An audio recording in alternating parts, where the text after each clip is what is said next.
Vous avez connu Henri Martin. Dans quelles circonstances vous avez fait sa connaissance? J'ai connu Henri Martin à ses procès, comme journaliste. Je pouvais entrer dans les tribunaux militaires.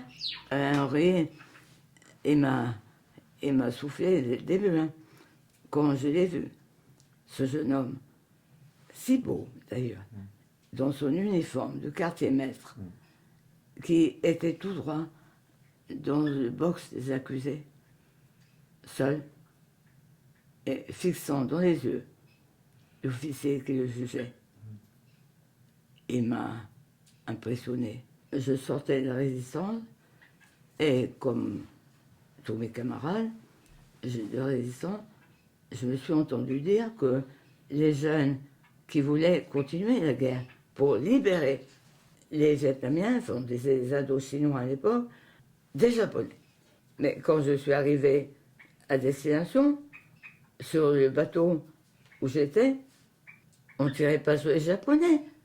Ils étaient partis. Les Vietnamiens les avaient chassés. Alors, on tirait, par exemple, ils disaient, je me souviens, d'une petite jonque, un petit bateau, qui était là, qui pêchait, et puis on lui tire dessus. Je l'ai vu monter sur mon bateau, il était couvert de sang. Et il pleurait. Sa femme venait d'être tuée, et son enfant aussi. Et lui, naturellement, il était innocent. J'ai vu beaucoup de choses comme ça, Monsieur le Président. Il avait répondu toujours du tac au tac, et avec une simplicité très grande et très juste.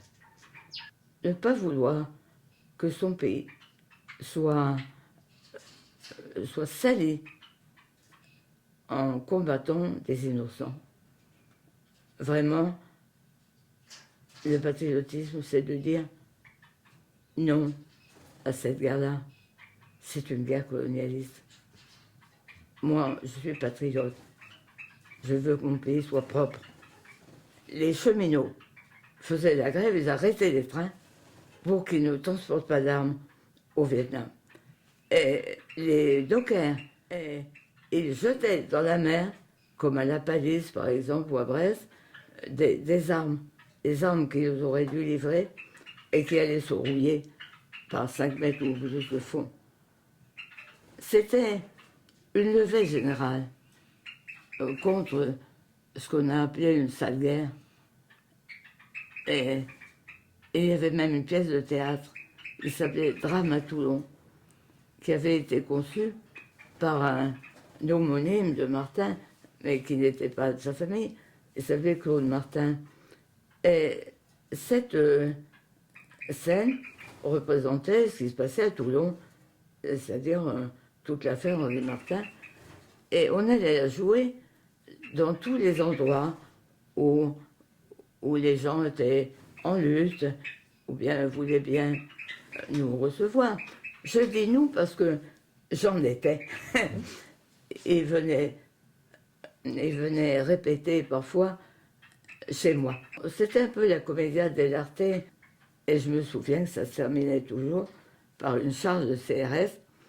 Mais bon, aussitôt, après, on criait libérer Henri Martin. Si vous vous promenez en France, en bagnole, sur la route des vacances, faites attention.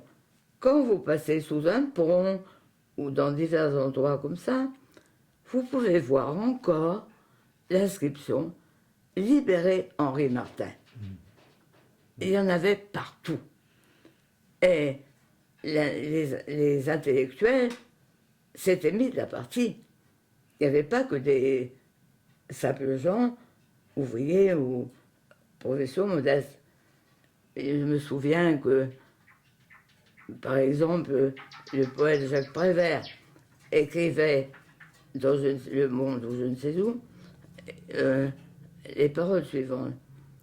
Un pays qui maintient en forteresse un homme que le peuple entier respecte et demande sa libération, Eh bien, ce pays est très malade. Et ce que disait Prévert. Alors, Henri Martin, c'était un symbole, mais un symbole fort, qui avait le droit d'être un symbole, parce qu'il en avait bavé. Il avait été condamné 2 fois à la forteresse. Hein. Bon, c'est pas rien. Il a défendu ses idées jusqu'au bout. Et le peuple, finalement, l'a fait relâcher. On se voyait régulièrement. C'était un type qui était très fidèle en amitié, et fidèle à ses idées, à ce qu'il estimait être son parti. Il est resté avec sa carte à jour jusqu'à sa mort. Vous savez, Henri Martin et le Vietnam, c'était aussi inséparable. Dans la rue, rencontrant des Vietnamiens que je ne connaissais pas, ceux qui parlaient un peu français s'arrêtaient et me serraient la main et me disaient « Henri Martin ?» Quoi, Henri Martin ? Ça va ? Oui, ça va très bien. Tout le monde connaissait son nom au Vietnam. Et il a fait beaucoup pour le rapprochement des 2 peuples. Un poète vietnamien a écrit « Henri Martin, tout le monde connaît ton nom. » Et c'était vrai. C'était grâce au président Ho Chi Minh, qui avait eu dès le début une politique extrêmement bonne, comme tout ce qu'il a fait d'ailleurs. Il a dit, attention, ce n'est pas le peuple français qui vous fait la guerre, c'est les colonialistes. Ne confondez jamais le peuple français avec ceux qui font la guerre. Martin, Raymond de Dieu. Henri Martin, Raymond de Dieu veulent pas qu'on tue les Vietnamiens, veulent pas qu'on tue les Vietnamiens.